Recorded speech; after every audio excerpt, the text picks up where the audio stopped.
Materi selanjutnya adalah materi tentang critical thinking dan perumusan gagasan awal yang akan disampaikan oleh Kak Panji Laksono dengan dimoderatori oleh Kak Wulan. Namun sebelumnya saya akan membacakan CV-nya terlebih dahulu.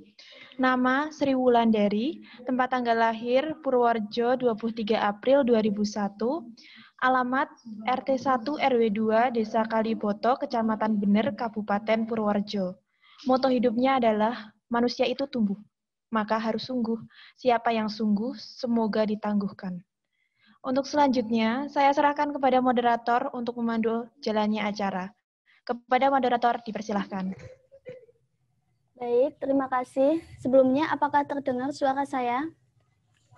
Terdengar. Terdengar, Kak. Tidak terdengar. Baik, bismillahirrahmanirrahim. Assalamualaikum warahmatullahi wabarakatuh. Waalaikumsalam. Warahmatullahi Wabarakatuh. Ya, baik. Selamat siang. Salam sejahtera bagi kita semua. Om Swastiastu, Namo Buddhaya, salam kebajikan. Perkenalkan, saya Sri Wulandari selaku moderator akan memandu pemateri ketiga untuk menyampaikan materinya. Adapun topik yang akan kami bahas untuk pemateri ketiga ini adalah critical thinking dan perumusan gagasan awal. Selanjutnya, saya akan membacakan CV dari pemateri ketiga ini sebagai berikut. Nama lengkapnya yaitu Panji Laksono, lahir pada tanggal 22 Mei 1996 di Danau Salak, alamat Jalan Gotong Royong, ujung nomor 91, RT 4 RW 6, Kelurahan Mentaos, Kecamatan Banjarbaru Utara, Kalimantan Selatan. Untuk pendidikan, SD Negeri Bawahan Selatan 1, SMP dan SMA di Smart Excellencia Indonesia, Universitas IPB atau Institut Pertanian Bogor. Untuk pengalamannya, pada tahun 2014 sebagai Ketua Pelaksana MPKMB 51, pada tahun 2015 Ketua Pelaksana MPKMB 52, dan pada tahun 2016 University Scholars Leadership Symposium Vietnam, dan untuk organisasinya pada tahun 2009 sampai 2010 Staff Dep Sosial Oase Smart EI, 2009 sampai 2011 Wakil Menteri Keuangan Oase Smart EI, 2011 sampai 2012 Presiden Oase Smart EI. Mohon maaf tidak saya sebutkan secara lengkap ya. Kalian dapat menghubungi Mas Panji ini melalui Instagram yaitu @panjilaksono atau nomor telepon 0812 1963 3036. Email panji.slaksono@gmail.com. Kak Panji ini mempunyai kemampuan public speaking, videografi, musik, dan desain dengan kemampuan bahasa Indonesia dan bahasa Inggris. Baik, sesuai CV yang sudah saya bacakan tadi ya, bahwa Kak Panji ini merupakan mahasiswa yang aktif dalam berorganisasi. Oleh karena itu, mari kita simak materi yang akan disampaikan oleh Kak Panji. Saya persilahkan kepada Kak Panji. Baik. Bismillahirrahmanirrahim. Assalamualaikum warahmatullahi wabarakatuh. Waalaikumsalam warahmatullahi wabarakatuh. Waalaikumsalam. Suaranya cukup terdengar ya. Semoga jelas ya. Baik. Kita mulai. Alhamdulillah. Puji syukur kepada Allah Subhanahu wa taala. Kemudian tak lupa salawat dan salam semoga senantiasa tercurah limpahkan kepada junjungan kita Nabi besar Muhammad sallallahu alaihi wasallam. Tadi sudah diperkenalkan oleh moderator. Terima kasih. Nama saya adalah Panji Laksono. Asal dari Banjarbaru ya, Banjarmasin, Kalimantan Selatan. 22 Mei 96 dari IPB, Institut Pertanian Bogor. Tapi alhamdulillah senang sekali rasanya bisa hadir bersama teman-teman semua di sini. Nah, semoga nanti kita bisa sharing ya lebih banyak gitu. Dan nanti kita akan sharing, kita akan diskusi terkait dengan critical thinking, di mana critical thinking ini memang sangat esensial kalau boleh saya bilang, apalagi menginjak teman-teman sudah menjadi mahasiswa. Sekarang di tingkat berapa nih kalau boleh tahu berarti teman-teman semua? Tingkat 1, 2? 1. Semester 1. Oke. Di semester 1 ya? Sebelumnya kita udah pernah ketemu belum ya? Sudah di online. Sudah pernah ya ketemu online ya kayaknya ya? Oke. Nah, di sini kebanyakan mungkin yang tingkat 1 gitu ya. Berarti kan teman-teman sekarang istilahnya sudah resmi menyandang peran gitu ya, menyandang nama sebagai mahasiswa. Di mana ketika teman-teman sudah jadi mahasiswa, ada tanggung jawab lebih yang kemudian melekat gitu ya bersama dengan title tersebut. Nah, saya mohon izin untuk share screen. Kita akan sharing teman-teman terkait dengan critical thinking. Sebelumnya ada yang sudah pernah mungkin tahu apa itu critical thinking, apa artinya dan sebagainya. Yang tahu boleh disampaikan di kolom chat ya. Nah, silakan kalau ada yang tahu apaan sih itu critical thinking gitu ya. Mungkin ada yang sudah pernah juga melakukannya atau sudah pernah dapat materinya waktu SMA, monggo. Ada yang sudah pernah melakukan critical thinking belum ya? Kalau dari segi namanya mungkin kita bisa pahami critical itu kan kritis ya. Thinking itu apa? Thinking itu berpikir lah. Kalau sudah dibilang ya. Artinya critical thinking adalah cara ya, sebuah metode untuk berpikir secara kritis. Nah, tapi nanti kita mesti tahu nih yang dimaksud dengan kritis di sini nih bagaimana gitu. Dan dalam hal apa kemudian kritis itu. Gitu ya. Baik, teman-teman sekalian. Sebelumnya ini ada satu kutipan aja. Saya coba ambil dari, ada yang kenal nggak ini siapa ya? Kayaknya kita udah pada tahu nih. Beliau adalah Albert Einstein. Katanya nggak terlalu penting sebetulnya jadi bagi seseorang untuk mempelajari fakta, karena fakta itu bisa dipelajari lewat buku-buku katanya gitu ya. Nilai pendidikan itu di perguruan tinggi, nah seperti hal yang sedang teman-teman jalani sekarang. Kalau Einstein bilang kemarin di konteksnya adalah seni liberal gitu ya, bukanlah mempelajari banyak fakta, tapi melatih pikiran untuk memikirkan sesuatu yang nggak diajarkan di buku. Nah, jadi artinya gini teman-teman, Anda sekarang mahasiswa nih, udah beda sama siswa biasa, udah ada title mahanya. Nah, bedanya siswa dengan maha itu adalah mereka lebih bisa menggunakan nalar dan pikirannya, lebih bisa menggunakan mindset-nya gitu ya untuk menghadapi suatu kondisi gitu. Yang diajarkan sesungguhnya di taraf Anda menjadi mahasiswa saat ini itu adalah sesungguhnya pada level ya Anda menyelesaikan permasalahan secara sistematis ya.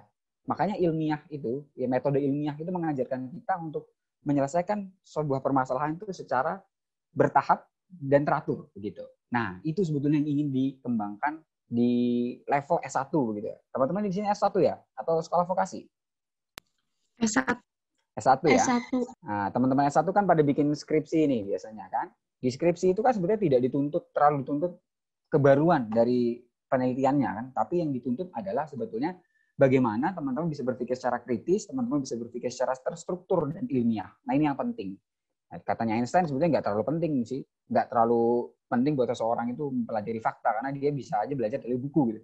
Nah, tapi kalau jadi anak kuliahan harusnya bisa menggunakan mindset-nya ya untuk menghadapi suatu kondisi. Begitu kira-kira.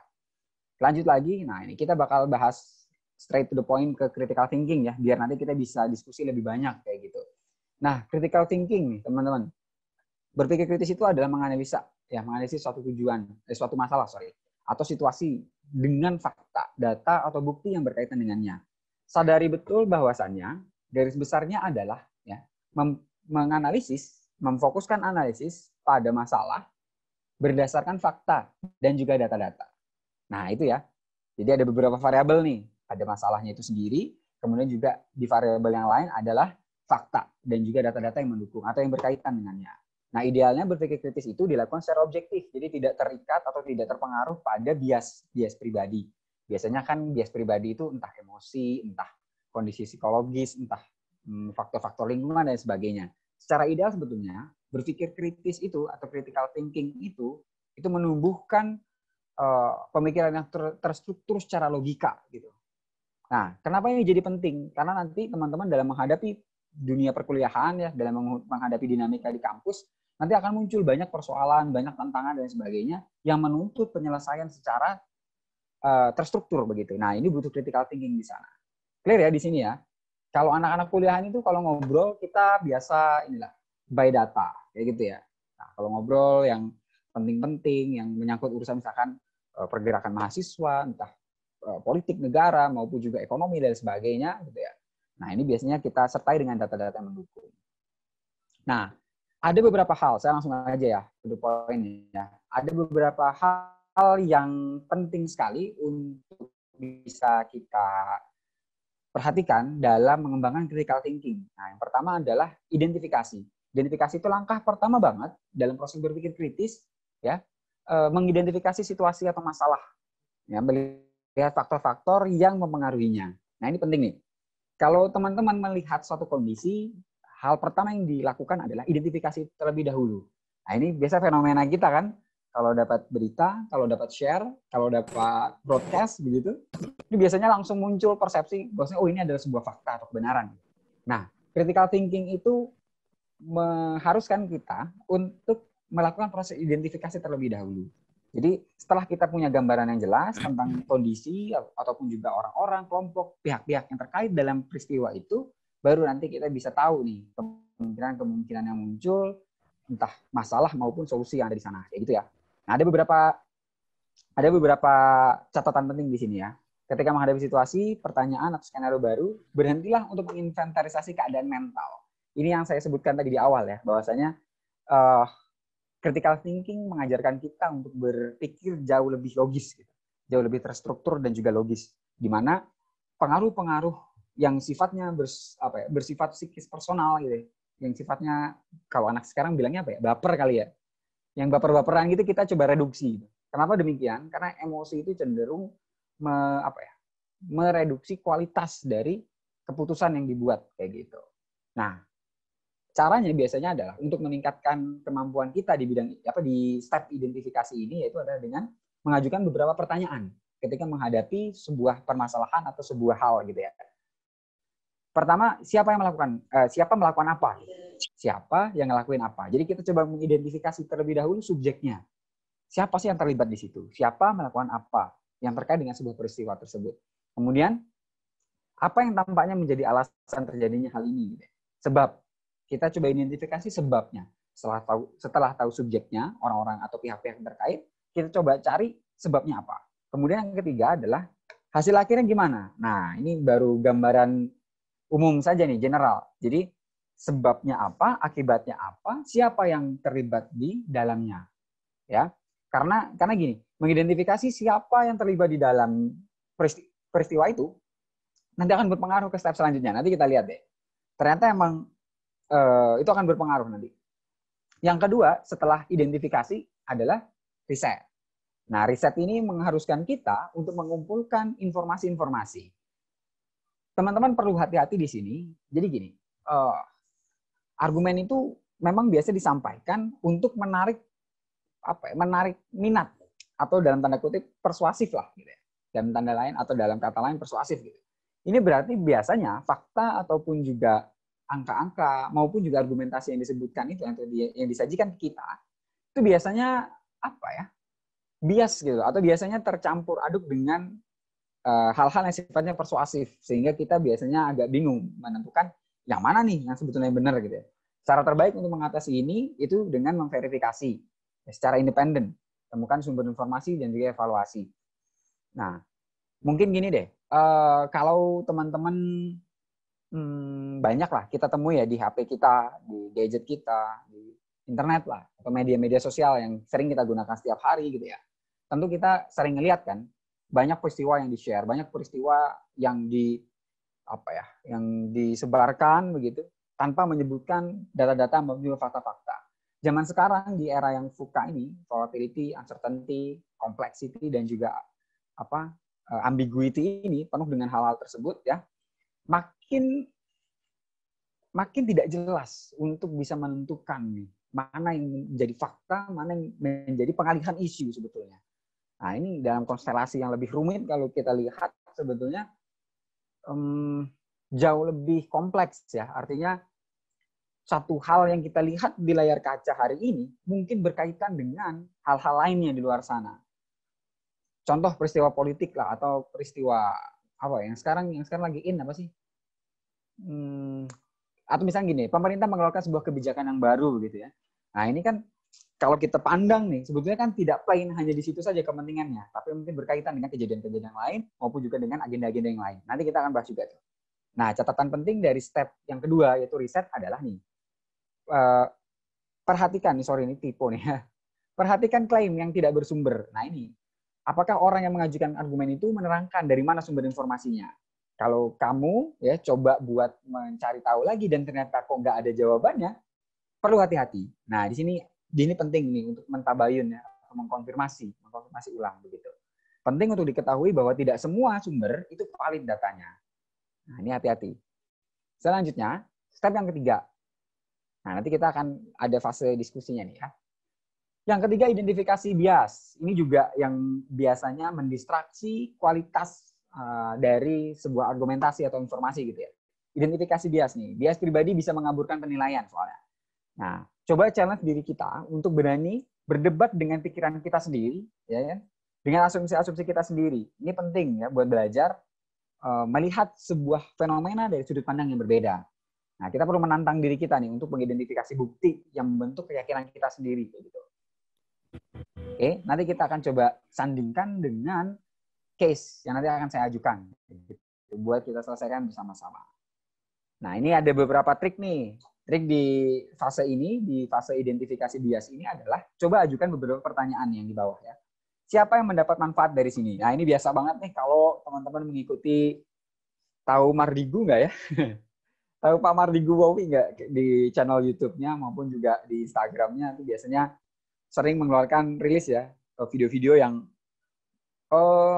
nggak tahu saya juga, tapi itu informasi-informasi yang penting dan restricted sebetulnya, tapi di-share sama beliau gitu ya.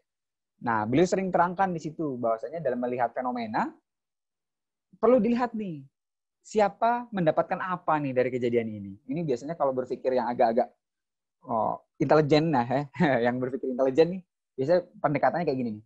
Siapa yang mendapatkan apa dari suatu manfaat? Contohnya misalnya kayak kejadian bukan suuzon sih ya, tapi ya antisipasinya aja. Kayak misalnya corona nih. Ini corona nih siapa yang bisa dapat manfaat dari sini? Nah, kayak gitu. Atau kayak perang dagangnya Amerika dan juga Cina kemarin. Dalam sebuah fenomena, siapa nih yang diuntungkan nih? Pihak Amerika apa pihak Cina nih? Dan sebagainya. Nah, manuver-manuver ini siapa yang menggawangi nih kayaknya? Nah, itu melatih kita juga buat berpikir lebih kritis.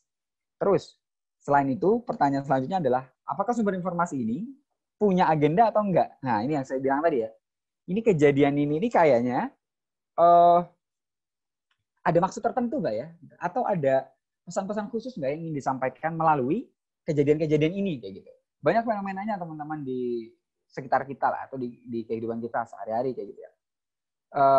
Mungkin yang baru-baru teman-teman ngelihat berita juga masuk ke YouTube juga tuh, YouTube-nya Deddy Corbuzier kan zaman sekarang kayaknya tolak ukurnya itu ini ya, apa-apa masuk ke channelnya Deddy Corbuzier ya. Nah, yang baru-baru nih kalau teman-teman lihat kan di Deddy Corbuzier tuh yang diundang kan Syekh Ali Jaber ya. Kan fenomenal juga tuh kejadiannya. Coba teman-teman identifikasi siapa yang mendapatkan manfaat dari kejadian ini. Kemudian apakah sumber informasi ini punya agenda nggak dengan kejadian itu gitu loh. Ngapain orang lagi melakukan aktivitas yang biasa aja gitu ya, yang ya forum banyak orang begitu, tapi tiba-tiba dilakukan penusukan, penganiayaan. Nah, ini siapa yang mendapatkan agenda di sini? Yang ketiga, apakah sumber ini juga penting. Apakah sumber melebihkan, mengabaikan, atau meninggalkan informasi yang nggak mendukung keyakinan atau klaimnya? Maksudnya gini, kadang pernah dengar atau pernah dapat broadcast atau lihat di scrollan Instagram lah misalkan gitu. Yang dibahas beritanya apa, tapi fokusnya akhirnya kayak yang lain tuh.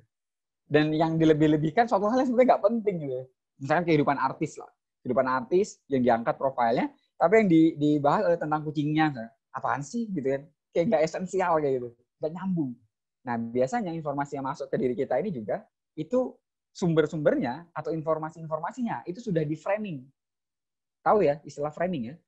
Nah, ini kalau sudah di-framing artinya ada bagian-bagian dari informasi secara holistik itu yang sudah direduksi, yang sudah dikurangi gitu. Nah, ini bisa bisa mempengaruhi bias gitu, informasi yang kita dapatkan. Terus, selanjutnya, apakah sumber ini menggunakan bahasa yang tidak perlu untuk mempengaruhi persepsi audiens tentang sebuah fakta? Biasanya teman-teman ngeliat di scroll Instagram tuh, fakta mencengangkan, nomor 3 bikin geleng-geleng, apaan sih gitu ya? Nah, tapi itu clickbait gitu loh, tapi itu menarik orang gitu kan, biar kemudian apa nih informasinya?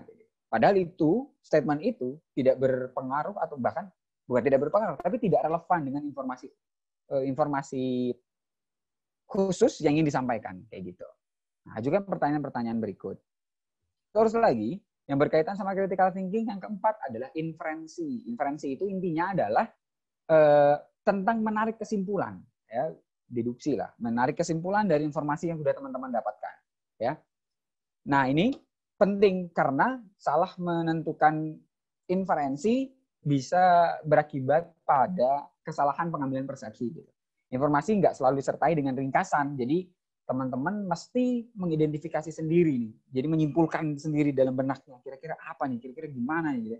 Dari data-data mentah yang teman-teman dapatkan, kemudian apa nih maksudnya, kayak gitu. Ini proses inferensi artinya sudah mulai masuk ke fase teman-teman menyimpulkan, kayak dia bilang, menyimpulkan dari data-data, fakta-fakta yang juga teman-teman sampaikan, apa yang teman-teman dapatkan, kayak gitu. Setelah masuk ke inferensi, yang kelima adalah menentukan relevansi. Nah, ini satu bagian penting juga ya, yang menantang juga dari proses berpikir kritis itu adalah mencari tahu informasi apa yang penting untuk mendukung pertimbangan kamu. Jadi setelah tadi ya, kita coba identifikasi di awal, kemudian kita coba melakukan riset, ya kan, kemudian juga melakukan penarikan kesimpulan. Nah, sampai kemudian setelah kita dapatkan kesimpulan itu, kita perlu mendukung argumentasi kita, pendapat kita tadi, yang merupakan sebuah hal yang kita anggap benar. Gitu. Nah, dalam konteks ini, penting buat kita menentukan relevansi-relevansi yang bisa mendukung argumentasi kita atau pendapat kita. Nah, Rondin ya, catatan-catatan pentingnya adalah nih, yang di sebelah kanan. Cara terbaik buat jadi lebih baik untuk hal ini, itu dengan menetapkan arah yang jelas tentang apa yang kamu coba cari tahu. Jadi dari awal itu memang kita mesti tahu dulu informasi apa yang mau didapatkan, setelah tahu case-nya ya, informasi apa yang mau didapatkan, kemudian nanti kita bikin list. Nah ini, buatlah daftar fisik poin yang diurutkan berdasarkan relevansinya. Terkadang gini, kebanyakan data yang kita dapat itu kita anggap relevan padahal enggak juga. Atau cuma mendukung sebagian. Nah, penting buat mengidentifikasi. Misalkan teman-teman sedang mencari data yang mendukung soal kependudukan. Maka yang dicari misalkan adalah tentang sensusnya. Ya enggak? Kemana data itu harus dicari? Berarti kan harus ke pos datanya Indonesia. Kan kayak gitu ya. Atau dari sumber-sumber yang kredibel. Gitu ya, lewat sensus penduduk dan lain-lain. Kemudian misalkan tentang demografi di suatu wilayah. Gitu ya, di satu Magelang misalnya. Teman-teman identifikasi secara demografi apa-apa saja yang terkait unsurnya di sana. Misalkan jenis kelaminnya, usianya, bisa tempat tinggalnya, daerah tempat tinggal dan sebagainya. Nah, ini kira-kira ya yang penting untuk diketahui di poin yang ke-5.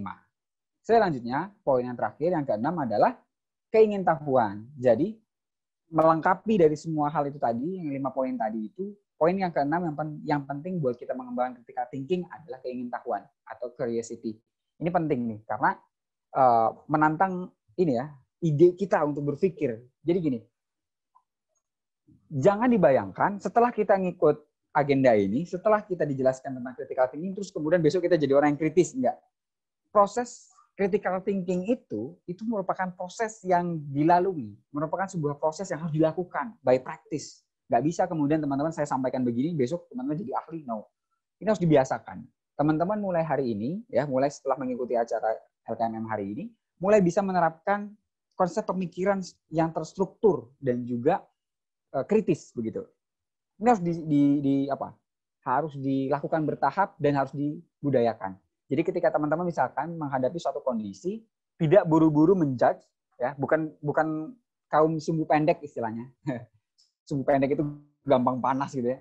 Tapi melihat fakta, kemudian mencoba mengklarifikasi terlebih dahulu, melakukan step-step critical thinking yang tadi, identifikasi sampai ke pengambilan kesimpulan dan juga memperkuat datanya, ya kan? Nah, ini perlu satu dorongan curiosity atau keingintahuan tadi. Artinya berasal dari diri kita sendiri, berasal dari kemauan kita untuk mencari informasi yang valid begitu. Nah, saya jadi teringat juga nih kata-katanya Suhogi dulu. Cuma ada 2 pilihan ya, menjadi apatis atau mengikuti arus. Tapi aku memilih untuk menjadi manusia yang merdeka. Nah, ini menarik nih kalau pernyataannya Suhogi nih. Artinya gini, hanya ada 2 pilihan kan, menjadi apatis artinya tidak peduli dengan segala hal perkembangan di luar sana, atau mengikuti arus, artinya mengikuti segala macam perkembangan informasi, mau itu hoax, mau itu beneran, mau itu fakta, mau itu bohongan, diikutin terus. Nah, tapi kita harus menjadi orang-orang yang merdeka. Artinya merdeka adalah merdeka di atas pemikirannya, merdeka di atas konsepsi-konsepsi pemikirannya, begitu kurang lebih. Dan, nah ini ya, step-stepnya kurang lebih.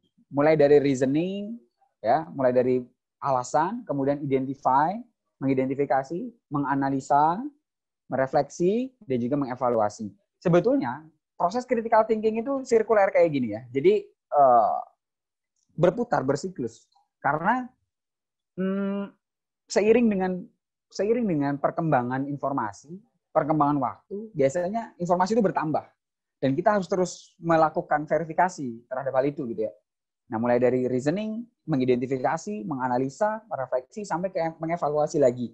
Dan biasanya suatu informasi yang kita dapat itu nggak langsung atau nggak serta-merta mulai dari reasoning doang, nggak. Tapi biasanya kita mulai langsung kepada analyzing, mulai menganalisanya. Karena udah jelas, identifikasinya udah jelas, reasonnya juga udah jelas, dan lain sebagainya. Nah, tapi kurang lebih step-nya, kalau boleh diterangkan secara simple, kayak gitu ya, ini ada kurang lebih seperti ini ya, ada 5 step ya. Reasoning, identify, analyzing, reflecting, dan juga evaluating. Baik, teman-teman, setelah ini siapkan alat tulis, siapkan chatnya masing-masing. Kita coba discuss ya. Saya akan ajukan case kepada teman-teman. Ya, ada latihan kasus nih. Wah, udah kelihatan. Udah siap belum, teman-teman semuanya? Coba kita aplikasikan secara langsung aja ya. Nanti akan ada penugasan juga buat teman-teman, tapi in the end lah. Nah, sekarang kita coba latihan dulu nih, critical thinking, mengasah nalar berpikir kritis kita. Siap, teman-teman? Siap. Oke. Ya, saya akan ajukan sebuah case, kasus gitu ya. Mekanismenya gini deh. Silahkan yang punya pendapat, ya. Nanti panitia yang mempersilahkan deh ya. Yang moderator yang mempersilahkan. Silakan raise hand ya. Nanti raise hand. Moderator mempersilahkan untuk bisa open mic, kita diskusi. Oke? Siap teman-teman? Kita mulai ke case yang pertama. Latihan kasus nomor 1.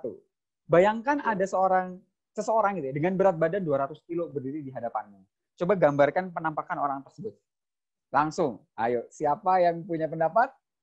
Langsung raise hand aja. Ada yang punya pendapat atau di kolom chat? Silahkan. Silahkan untuk peserta LKMM bisa di kolom chat atau raise hand ya. Oke. Coba ada yang mau berpendapat? Silakan. Nggak apa-apa, jangan takut salah ya. Kita sambil ngobrol. Jadi kita coba bentuk itu. Jangan takut, wah ini salah gue ntar malu ya, jangan malu. Oke, coba bayangin ada orang nih dengan berat badan 200 kilo berdiri di depan kamu. Kira-kira penampakan orangnya itu kayak gimana? Coba, saya mau dengar dari teman-teman dulu. Silakan. Ya, itu dari Diah Kumala. Mbak Bulan, boleh kita kasih kesempatan ya? Iya, buat Diah. Silahkan untuk Diah, boleh menjawabnya. Silahkan. Ya, silakan Diah.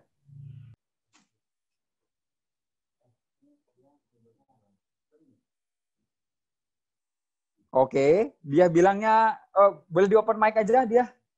Bisa di open mic nggak ini partisipan? Iya, bisa diaktifkan aja mikrofonnya. Oh ya, coba diaktifkan dia. Disampaikan langsung gimana tuh? Menurut saya tuh kurang karena kan 200 kilo rata-rata orang tersebut itu berdiri. Kan penampakan orang badan 200 kg itu sepertinya kurang masuk akal. Kurang masuk akal ya. Oke, saya dapat poinnya nih. Terima kasih dia. Dia bilang kurang masuk akal, jadi 200 kilo itu kayaknya nggak mungkin nggak masuk akal. Orangnya bakal susah berdiri. Nah, ada lagi nih pendapat dari Syamsul Anwar nih. Menurut saya orang itu jika nggak pendek pasti sangat gemuk, dan jika dia kurus pasti sangat tinggi. Maksudnya gimana nih? Coba kita mau dengar keterangan dari Syamsul nih. Syamsul, open mic Syamsul. Mana nih orangnya nih? Kita klarifikasi dari orangnya. Mana? Samsul ada?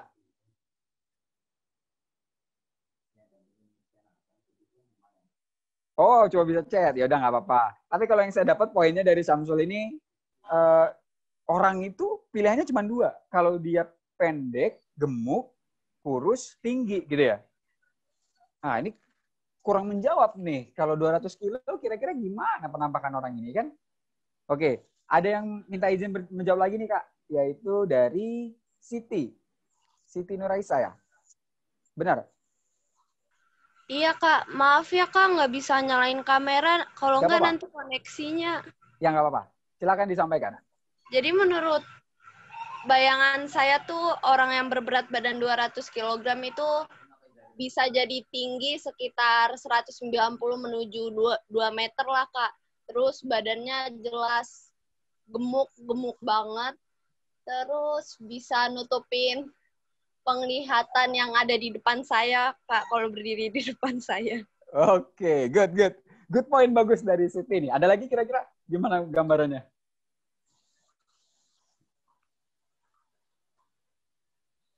Cukup ya? Tadi berarti tingginya mungkin 190 sampai 200 cm gitu ya. Terus kayaknya gede banget nih orang, gendut banget sampai nutupin pandangan yang ada di depan gitu ya. Oke. Ini ada juga nih, Nova ya. Menurut saya orang itu sangat bulat sehingga apa nih? Digelundungkan wae. Gimana sih maksudnya? Coba kita dengar nih, Nova. Hey, tanggung jawab dengan statementnya, hey. Mana nih Nova? Nova D. Gak apa-apa ya, kita diskusi aja. Jadi jangan takut. Ada? Mana nih Nova ini? Ada nggak sih Nova nih? Oke. Saya coba bahas deh kalau kayak gitu deh. Ini malu-malu si Nova nih ya. Jangan malu-malu. Biasanya juga malu-maluin kan ya. Oke. Gini teman-teman. Bener banget tadi pendapat yang disampaikan sebelumnya ya. Dari Siti. Itu sudah kurang lebih menerapkan apa yang sudah kita sebutkan, apa yang sudah saya sebutkan di awal tadi ya. Bahwasanya mengidentifikasi dan mencoba melihat kemungkinan yang ada dari informasi yang didapatkan. Jadi kan gini, ini kan informasi yang didapatkan kan fokusnya di 200 kilo ya nggak sih? Ada orang 200 kilo berdiri di hadapan kamu, gitu ya? Ini ada lagi nih Hanifan nih. Orang itu nggak bisa pakai sepatu karena nggak ada ukuran yang pas. Oke. Nyeker kali. Nih, sekarang gini, kita fokus kepada klausul yang ada nih di latihan kasus 1 ya. Di statement ini, batasnya atau boleh dibilang informasi yang bisa kita tarik kan adalah berat badannya 200 kg. Tidak disebutkan yang lain di sana. Kemudian diminta persepsi dari kita nih. Gambarkan penampakan orang tersebut. Tadi beberapa teman-teman tadi bilang, itu gendut banget, pasti bulat dan sebagainya. Pertanyaan saya, kalau misalnya, itu bisa jadi satu asumsi yang masuk akal, kalau tinggi badan orang tersebut kira-kira berapa? 140, 160, mungkin jadi gede banget tuh 200 kg, ya nggak sih? Tapi gimana kalau tinggi badan si orang tadi itu bisa nyampe 3 meter? Kira-kira 200 kilo jadi kayak gimana? Nggak terlalu besar. Jadi nggak terlalu besar kan? Kalau tingginya 400 meter mungkin badannya berarti mungkin nggak gendut-gendut amat tuh. Cungkring. Malah cungkring kan? Nah, lihat di sini teman-teman. Artinya gini, ini latihan kasus 1 ini mencoba melihat persepsi awal kita sebetulnya ketika mendapatkan informasi. Nah, ini bisa menggambarkan nih, kalau teman-teman selama ini mempersepsikan, selama ini memikirkan, kalau orang 200 kilo gede banget. Gede banget, kenapa? Karena standar di dalam mindset Anda, standarnya adalah tinggi badan orang Indonesia biasa. 160, 170, ya 200 kilo, gila. Gede banget. Tapi kalau konteksnya kan tidak disebutkan tingginya berapa. Nah inilah, artinya di latihan pertama kita bisa melihat persepsi kita masih di level itu. Gitu lah. Clear ya? Nanti teman-teman ketika menghadapi sebuah informasi, menghadapi sebuah kejadian, gitu ya. Nah ini harus bisa lebih mengidentifikasi, tidak langsung kemudian menyebutkan, ini kayaknya gendut banget nih, kayak gitu ya. Tapi melihat dari sudut pandang yang lain juga. Oke, kita lanjut ke contoh kasus yang kedua. Nah, ini saya challenging ke teman-teman nih. Kalau ada yang bisa ngasih pendapat, bagus nih. X adalah seorang penculik anak. Suatu hari, X si penculik anak ini menculik seorang anak. Terus X ini nelpon ayah si anaknya yang diculik tadi dan mengatakan, jika Anda bisa menebak apa yang akan saya lakukan kepada anak Anda, saya akan mengembalikan anak Anda. Kemudian ayah si anak tadi menebakkan, Anda tidak akan mengembalikan anak itu kepada saya. Kemudian X tadi, si penculik tadi menyesal telah memberi ayah si anak tadi tebak-tebakan. Pertanyaannya, apa yang membuat X si penculik tadi menyesal? Coba, bisa dibaca pelan-pelan dulu. Ini menantang ini. Coba terapkan metode critical thinking tadi ke dalam konsep, ke dalam sebuah permasalahan ini. Gimana kira-kira? Ada penculik anak, menculik seorang anak nih. Terus nelpon bapaknya si anak. Terus bilang kan, kalau Anda bisa menjawab, menebak apa yang akan saya lakukan pada anak Anda, saya bakal mengembalikan anak ini kepada Anda. Terus si ayah tadi yang ditelepon tadi bilang, wah, Anda tidak akan mengembalikan anak itu pada saya. Terus si X menyesal. Nah, kenapa nih X bisa menyesal nih? Oke, ada pendapat nih, ada di kolom chat nih, dari Nova juga nih. X menyesal karena anak yang diculiknya Raguno. Tiwas angel-angel nyulik. Ternyata nggak berguna juga. Oke. Nah, menarik nih. Kerin, saya mau dengar dari Kerin Maulia Dewi. Boleh di on mic? Boleh? Keri, on mic, coba. Mana nih? Kerin, mana nih? Kerin? Ya, ini saya Karen. Gimana? Di sini kan dituliskan kalau penculiknya nelpon si ayah bilang, kalau Anda bisa menjawab pertanyaan saya dengan benar, maka saya akan mengembalikan anak Anda. Kemudian ayahnya bilang, Anda tidak akan, ayahnya menjawab tebakannya itu bahwa si penculik ini tidak akan mengembalikan anaknya. Karena benar, maka si penculik menyesal telah memberi tebakan tersebut. Oh, gitu? Iya. Oke, berarti si penculik menyesal karena jawaban si ayahnya benar. Iya. Gitu ya? Oke, sekarang akhirnya dia harus mengembalikan si anak. Oh gitu. Berarti dia harus mengembalikan anaknya? Iya. Padahal yang ditebak si ayah apa? Iya. Anda tidak akan mengembalikan anak saya. Berarti harusnya anaknya dikembalikan atau enggak? Harus dikembalikan. Kan si penculik bilang kalau bisa jawab dengan benar, kan anaknya akan dikembalikan. Ya, tapi jawabannya apa? Anda tidak akan mengembalikan. Berarti harusnya anaknya dibalikan apa enggak? Kalau sesuai dengan perjanjian tebak-tebakan, seharusnya dikembalikan. Tapi karena niat si penculiknya tidak mengembalikan, ya udah. Oh, gimana? Kakak boleh izin jawab. Oke, silakan yang lain boleh izin jawab. Siapa duluan nih? Sebutkan nama. Nama saya Taufik Hidayat, kakak boleh jawab. Oke, silakan. Gimana Taufik? Menurut saya itu sebuah paradoks. Gimana itu? Itu sebenarnya menjebak saja pertanyaan seperti itu. Anak itu tidak mungkin dikembalikan juga. Oh, boleh dijelaskan? Maksudnya gimana nih? Mungkin teman-teman yang lain belum menangkap nih. Gini. Maksudnya paradoks gimana nih? Silakan. Jika Anda bisa menebak apa yang akan saya lakukan kepada anak Anda, saya akan mengembalikan anak Anda. Tebakannya, ayah itu, Anda tidak akan mengembalikan anak itu pada saya. Baru begini, saya persingkat saja. Anak itu tidak mungkin dikembalikan, apapun jawabannya. Itu intinya di situ. Oke, good point. Nah, tadi terima kasih Taufik, penjelasannya luar biasa. Tadi Taufik sempat sebutkan satu klausul yang menarik tuh. Mungkin teman-teman juga udah pernah dengar sih, yaitu adalah tentang paradoks. Nah, paradoks itu kan adalah sebuah statement yang kalau dinilai ya secara taraf kebenaran itu sebenarnya saling tumpang tindih ya. Satu sisi benar tapi juga salah, tapi juga benar tapi juga salah gitu istilahnya. Nah, di case ini, di latihan kasus yang kedua ini, saya bilang ya memang betul. Memang apa yang disampaikan Taufik udah tepat sekali, yaitu adalah ini sebenarnya adalah case yang bersifat paradoks. Jadi memang tidak untuk diselesaikan. Ini tidak untuk diselesaikan. Karena memang statement-nya atau premisnya yang ada di situ ya, itu saling membenarkan sekaligus juga menyalahkan. Poinnya jadi ganda. Kalau teman-teman lihat di sini ya, kalau Anda bisa menebak apa yang akan dilakukan kepada anaknya si bapak tadi, gitu ya, maka anaknya akan dikembalikan. Tapi jawabannya adalah tidak akan dikembalikan. Nah, maka ada pertentangan di situ. Good point. Terima kasih. Satu poin bagus buat Taufik nih, buat menambah hasanah kita. Oke. Nah, di sini di latihan kasus yang kedua, saya ingin sampaikan, kita sudah bisa mulai mengembangkan persepsi kita. Setelah sebelumnya kan gampang tuh. Coba bayangin ada orang dengan berat badan 200 kilo di hadapan Anda. Gimana kira-kira penampakannya? Secara simpel kita langsung bilang, oh itu gendut orangnya, oh itu obesitas, oh itu overweight, nggak sehat, dan sebagainya.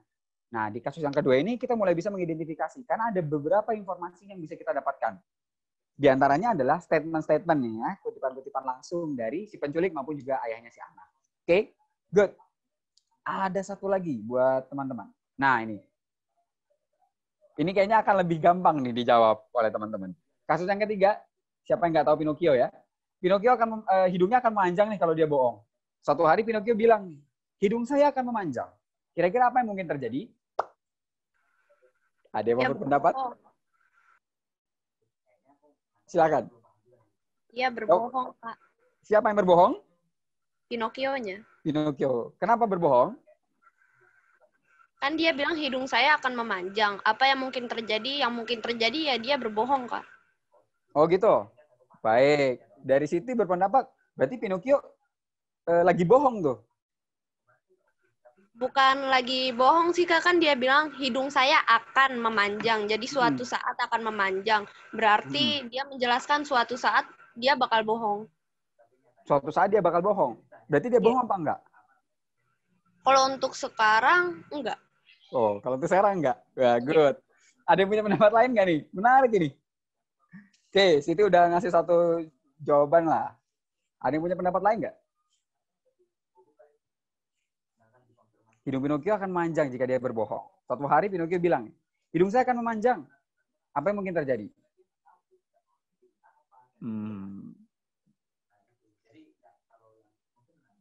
Gimana kira-kira? Ini kurang lebih sebetulnya berkaitan. Menjawab. Saya boleh izin. Selin Nadifa, silakan. Silakan Selin. Selin Nadifa ya. Ya, itu menurutnya ya Kak.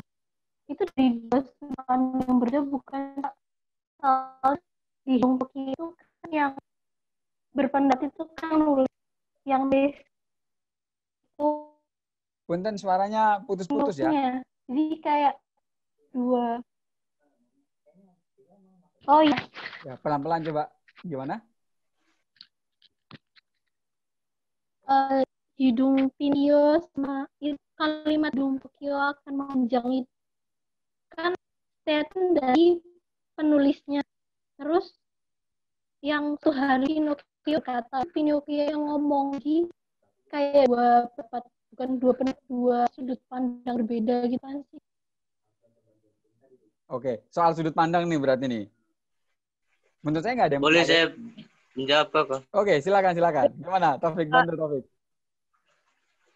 Ketika Pinocchio bilang hidung saya akan memanjang, berarti dia akan berbohong. Oke. Kemudian hidungnya memanjang karena dia mau berbohong itu. Oh, karena dia mau berbohong. Berarti saat itu dia jujur ya? Yo, saat itu dia jujur. Oh, saat itu dia jujur, berarti hidungnya tidak panjang saat itu. Hidung dia tidak panjang, baru dia berbohong, hidungnya Nah, baik. Ini menarik nih. Jadi gini, kalau saya punya sudut pandang, cara menilainya begini. Memang pada akhirnya nanti kita akan nemu pertentangan juga nih kayaknya di sini ya. Gini, yang bisa dinilai sebagai benar atau salah di sini, itu kan di sini value-nya ya. Hidung saya akan memanjang. Mari kita lihat. Kalau statement ini, hidung saya akan memanjang, bernilai benar, maka hidungnya Pinocchio akan memanjang. Berarti dia lagi bohong. Ya enggak? Dia mengatakan hidung saya akan memanjang ini lagi bohong. Kemudian hidungnya akan panjang. Atau statement ini bernilai salah. Bernilai salah berarti hidung saya akan memanjang, hidungnya tidak akan memanjang. Berarti dia sedang berbohong saat itu. Wah, jadi bingung kan ya? Jadi bingung. Artinya gini, teman-teman. Ketika menilai suatu case atau suatu permasalahan nanti, gitu ya, apapun di hadapan teman-teman nantinya di depan, itu kita perlu melihat, meng-highlight terlebih dahulu dasarnya apa? Kasus dasarnya apa? Nah, dalam kasus ini misalkan ya latihan ini yang sederhana ini, kasusnya kan adalah hidung saya akan memanjang. Nah, hidung saya akan memanjang ini bisa kita nilai sebagai sebuah bentuk fakta atau bisa kita nilai sebagai suatu bentuk hoax gitu. Nah, itu penilaiannya ada di persepsi kita. Nanti ujungnya nanti akan beda. Kalau kita anggap hidungnya ini akan memanjang sebagai sebuah fakta, omongannya ya, berarti dia akan atau dia sedang jujur bahwasanya hidungnya akan memanjang. Sedangkan hidungnya akan memanjang hanya jika dia lagi bohong. Nah, sebelumnya dia padahal bilang fakta tuh. Nah, agak susah ini ya, dipahami ya. Ya, ini tebak-tebakan asik juga nih di tongkrongan sebetulnya. Sifatnya paradoks juga, karena kalau dinilai benar dan salah nanti pada akhirnya saling bertentangan satu sama lain. Oke, terus, nah ini saya mau menyampaikan ini yang klimaksnya nih ya, yang puncaknya. Saya pengen mengajukan satu case kepada teman-teman semuanya. Jadi di sini saya coba ngambil case dari satu sumber berita lah ya, dari Kompaspedia, dari kompas.id gitu ya. Di sini link yang saya kasih di sini itu apa namanya? Ini boleh di screen capture dulu aja ya buat nanti referensi teman-teman ya. Nanti berkaitan soalnya ke apa namanya? Bakal berkaitan ke penugasan teman-teman selanjutnya kayak gitu. Nah, jadi di sini diterangkan di Kompaspedia di sini diterangkan perkembangan ya, step by step per bulan bukan per bulan juga sih, tapi per tonggak waktu lah istilahnya gitu ya. Per momentum waktu kebijakan-kebijakan yang diambil pemerintah dalam menghadapi pandemi COVID-19 kayak gitu. Nah, sampai ini saya langsung screen capture aja di bulan Juni 2020, kita udah masuk ke fase katanya normal baru nih. Nah, kayak gitu ya. Ini satu studi kasus nih. Artinya dari sini, dari informasi ini, coba kita nanti nilai nih. Apa kira-kira fakta yang ada seperti apa, kemungkinan yang akan terjadi bagaimana, dan kita bisa berpendapat nih, kebijakan yang pemerintah ambil sejauh ini, kira-kira bagaimana kalau menurut teman-teman? Apakah sudah sesuai atau kurang sesuai? Oke. Nah, saya ingin sandingkan kasus ini dengan satu lagi. Ya. Jadi dari kasus yang tadi, di sisi lain, kalau teman-teman lihat juga perkembangan berita ya, Menteri Keuangan memprediksikan nih, ekonomi Indonesia di kuartal ketiga bakal mengalami penurunan. Negatif lagi nih, minus 5,32%. Intinya, kalau pertumbuhan ekonomi itu 2 kuartal berturut-turut negatif kan pada akhirnya kita akan masuk fase resesi ya, sorry. Masuk ke fase resesi kayak gitu. Nah, kalau ini terus berlanjut, apa yang akan terjadi? Apakah ada fase selanjutnya dan bagaimana? Nah, saya akan lempar ini ke teman-teman. Boleh dijawab sekarang, ya. Boleh kita sambil diskusi sekarang. Silakan teman-teman boleh berpendapat. Coba dianalisis kasus yang ada ini, relevansinya antara kebijakan penanganan pandemi COVID dengan kondisi ekonomi di Indonesia. Karena ini 2 variabel yang harus dijaga, sama-sama penting, tapi implikasinya apa ya, signifikan gitu. Sok, silakan. Ada yang mau berpendapat nggak nih? Saya kasih kesempatan buat teman-teman. Atau moderator mau berpendapat juga nggak masalah ya. Ngasih pengantar dulu nih.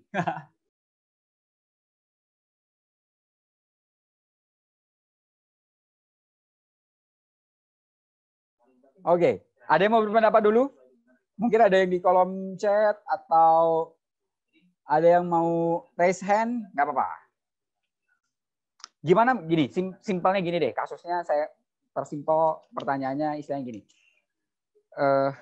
Bagaimana teman-teman melihat gitu ya, menganalisis dan juga melihat hubungan antara penanganan pandemi COVID-19 dengan ekonomi Indonesia.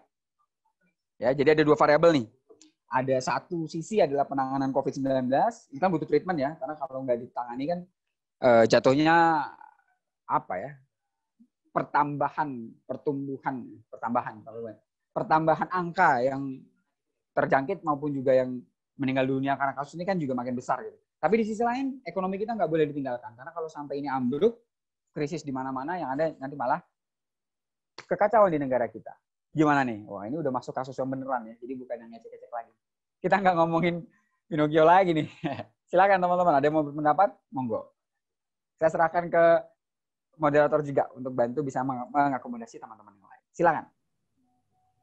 Silahkan jika ada yang mau berpendapat soal ini, kalian bisa mengaktifkan mikrofonnya ya.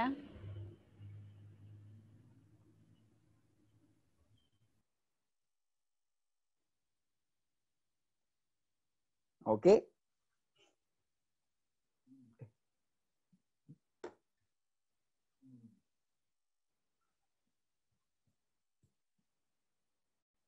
Baik, kembali. Ada yang mau berpendapat, teman-teman? Ada yang sudah punya pemikiran mungkin? Nggak perlu ini dulu ya. Kalau buat diskusi kita di sesi ini nggak perlu yang sangat detail kayak gitu. Jadi nggak masalah. Cuma persepsi ataupun pandangan dari teman-teman juga nggak apa-apa.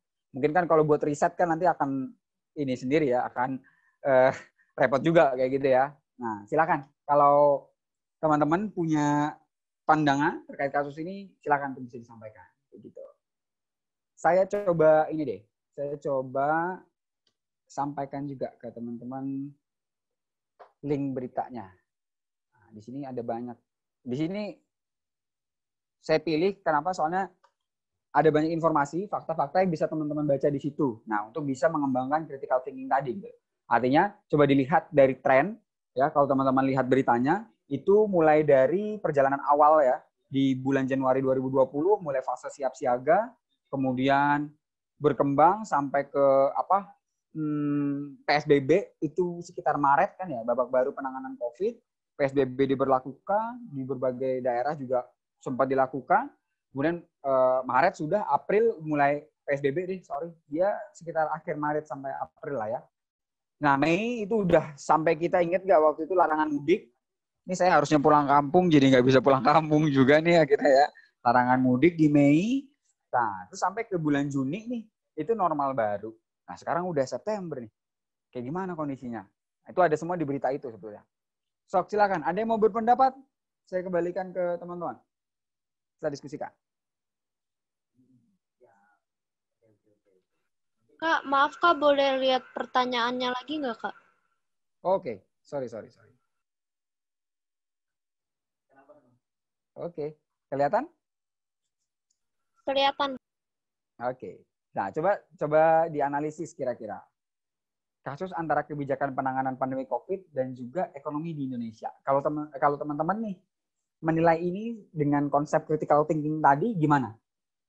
Kan kalau teman-teman secara sederhana melihat kejadian ini kan kayak, oh ya udah COVID, oh ya udah jaga kesehatan, cuci tangan. Tapi kan sebetulnya kompleksitasnya tidak hanya sekedar cuci tangan, teman-teman.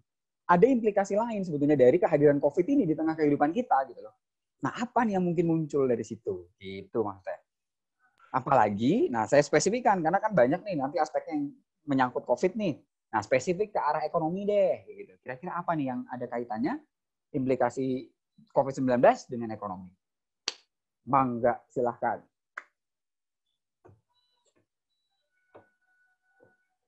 Kak, saya izin menjawab Kak. Ya, silakan. Tapi nggak terlalu jelas sih Kak, maksudnya nggak terlalu sedalam itu Kak. Nggak apa-apa. Kita let's discuss aja. Jadi kan Menteri Keuangan memprediksi ekonomi Indonesia kuartal ketiga mengalami perkembangan negatif sebesar 5,32% pada kuartal kedua. Jadi pertanyaannya itu kebijakan penanganan pandemi COVID-19 dengan kondisi ekonomi Indonesia ya Kak. Jadi kan kebijakan COVID-19 tuh dapat menyebar dari droplet, bahkan dari udara juga bisa ya Kak. Nah, apalagi Indonesia COVID-19-nya sekarang cukup parah. Jadi kebijakannya diambil bukan sekedar menerapkan edukasi kehidupan untuk tetap bersih saja gitu loh Kak. Kayak contohnya pekerjaan yang banyak yang di PHK, terus warung-warung. Waktu itu sempat kan ya Kak di Jakarta, tempat pedagang-pedagang kaki lima itu sempat disuruh tutup. Itu jelas mengaruhi ekonomi Indonesia juga karena pendapatan masyarakatnya itu sendiri juga berkurang, Kak. Oke, good. Berarti lebih ke arah pendapatan ekonomi ini. Pendapatan yang didapatkan masyarakat kayak gitu ya? Iya, Kak. Oke, good. Terima kasih. Ada lagi punya pendapat lain? Sebelum saya serahkan ke moderator buat nanti masuk sesi tanya jawabnya. Atau nggak apa-apa, sekalian aja kita sekarang tanya jawab gitu ya. Monggo, silakan. Ada punya pendapat lain atau mau ada pertanyaan terkait dengan step-step yang sebelum-sebelumnya juga silakan. Saya serahkan ke moderator deh kalau kayak gitu ya. Silakan nanti dibagi sesinya nih.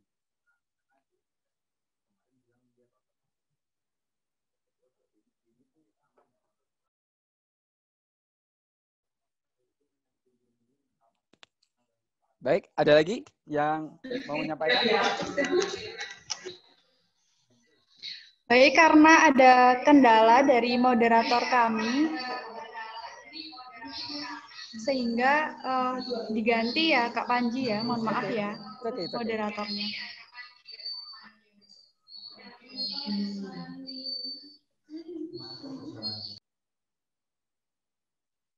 Saya mengundang ini deh, ini ada komentar nih di chat nih, dari Evi, 1B Evi.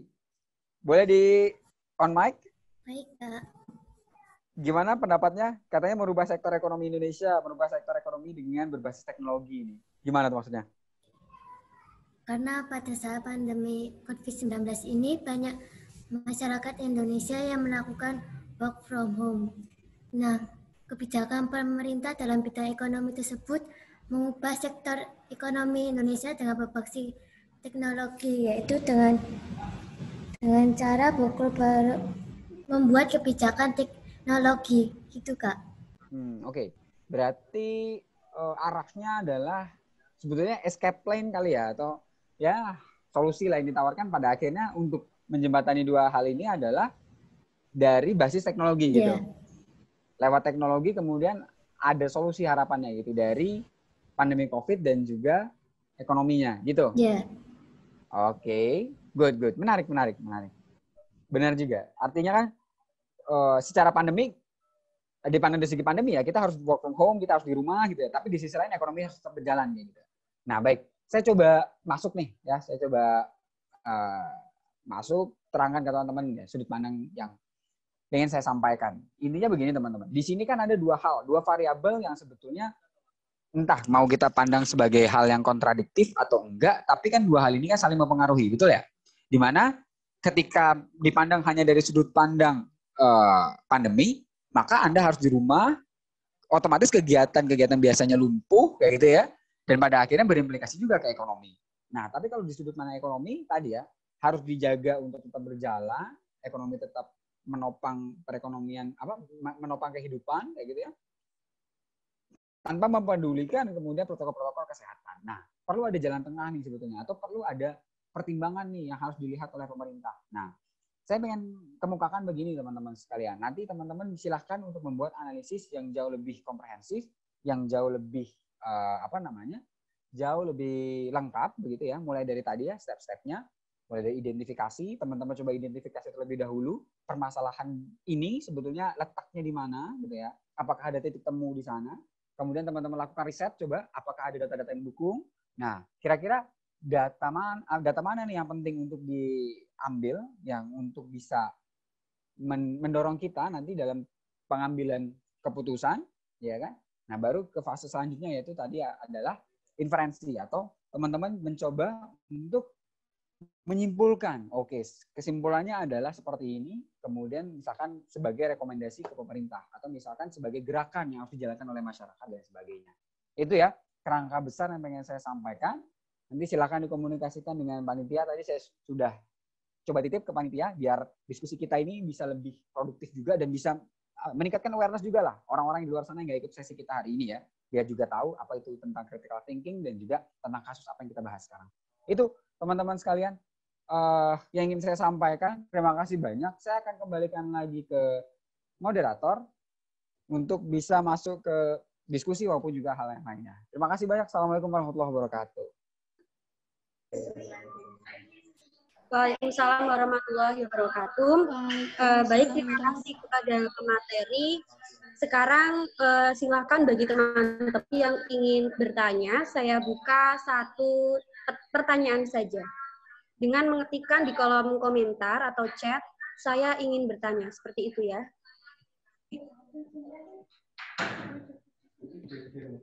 Monggo teman-teman yang tidak bertanya, satu pertanyaan saja. Silahkan Naura Alfikriah dari kelas 1B. Silahkan menghidupkan mikrofonnya. Assalamualaikum warahmatullahi wabarakatuh. Waalaikumsalam. Waalaikumsalam warahmatullahi wabarakatuh. Sebelumnya maaf Kak, kameranya tidak saya nyalakan karena HP-nya panas. Ya, tidak apa-apa. Monggo. Saya begini Kak, apa yang bisa saya lakukan untuk menyebarkan kebaikan dan menjadi pribadi yang lebih baik? Oke. Langsung dijawab saja, Kak. Oke. Ini konteksnya dalam hal bagaimana nih? Boleh dipertajam lagi pertanyaannya, Naura? Boleh dispesifikkan mungkin? Ya, seperti terlalu banyak keinginan gitu loh, Kak. Jadi tidak terlalu berharap yang tidak pasti. Seperti begitulah. Oke.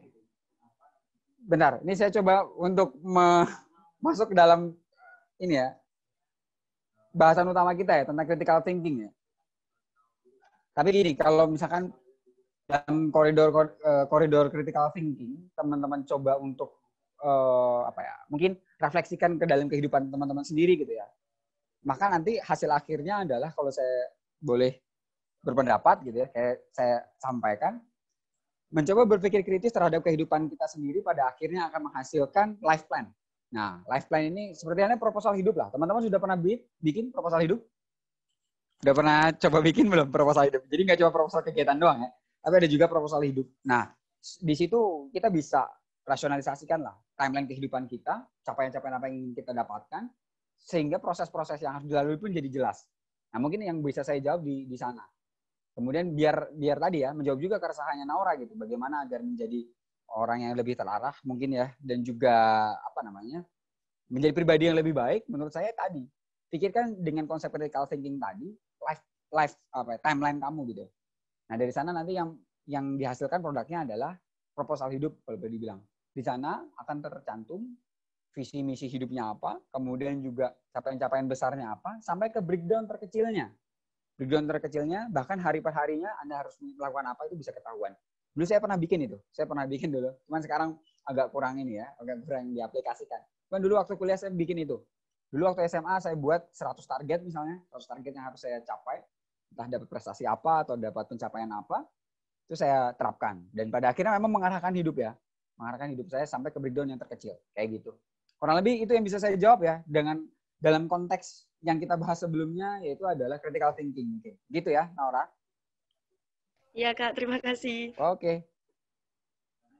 Ada lagi nih pertanyaan di kolom chat tapi?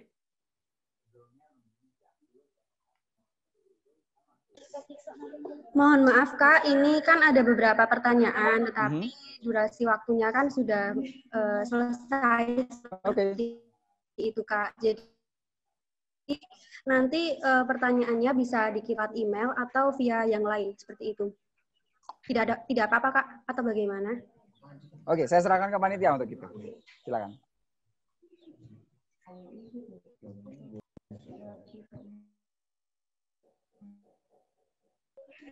Teman-teman yang nggak bertanya, nanti pertanyaannya kami tampung terlebih dahulu ya.